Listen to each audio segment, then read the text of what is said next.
I walked away from my 9 to 5 to what I thought was going to be my God-given purpose. I would say that I had mental nearsightedness. You see, it means that what I was staring at that was directly in front of me, so close, my mind could not interpret. Frighteningly, I stayed in this condition for a very long time, being so blind, while pretending that I could see, and depending upon the spirituality of others to guide me, not realizing that the blind was leading the blind. So I fell into this ditch, and at this point, there was nowhere else to go but up. So I said my final goodbyes. A ray of light and hope started to beam through the canvas of my mind, and the former picture encircled with bondage, streaked with self-affliction and hurt, could exist around me, but didn't need to be framed and hung on the gallery wall of my heart.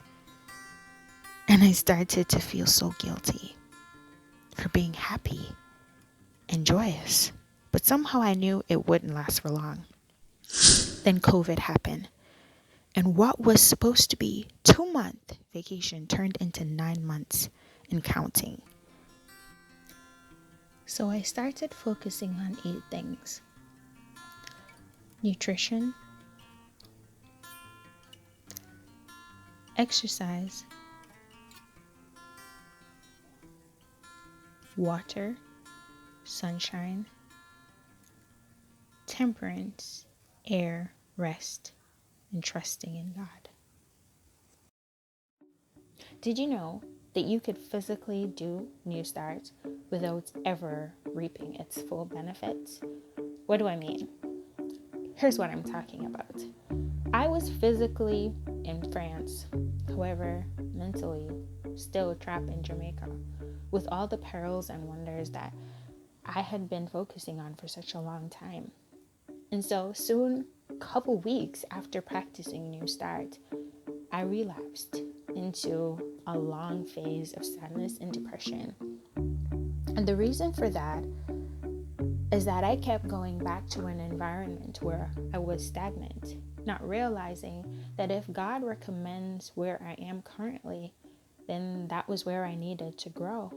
And it was such a hard thing for me to accept, really, until something drastic happened. Listen to this story.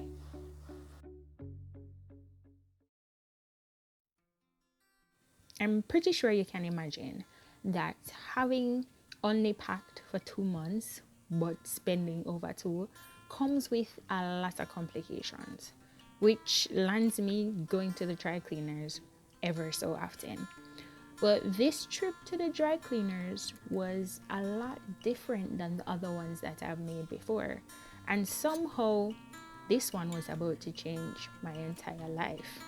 I've always sought a way to do something for Christ, and I think that's where I'd find my biggest fulfillment. It's what I've been searching for, and I've often prayed about what is my grand purpose, what is my main aim of being here, of being created. I was asking a big question, but I don't think I was quite ready for the answer.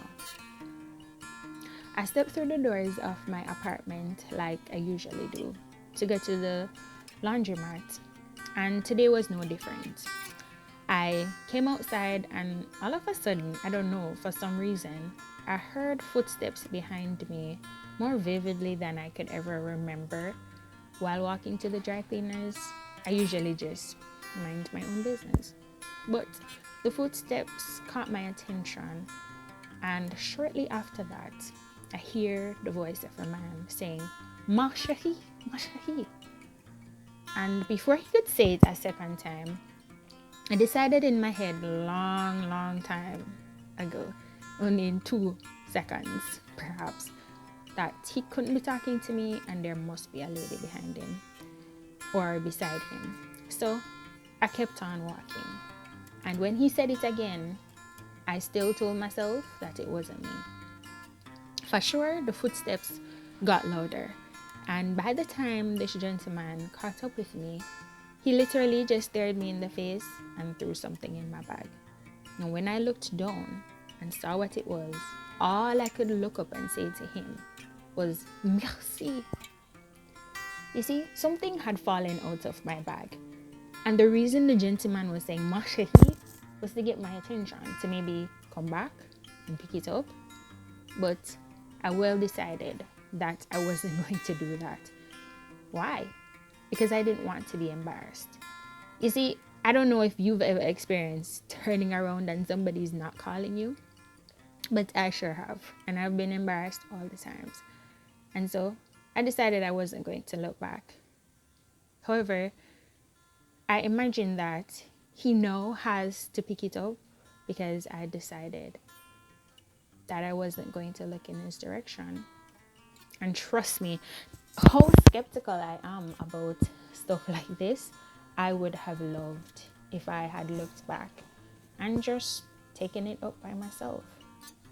As I walked to the laundromat that day, I thought about my relationship with God and how it was similar to this instance. You know, I often believe that God was literally calling out to me to do something, and I well plan out in my head that it could not be me and that he must be talking to somebody else. And I read my Bible and scriptures tons and tons of time to be able to identify his voice.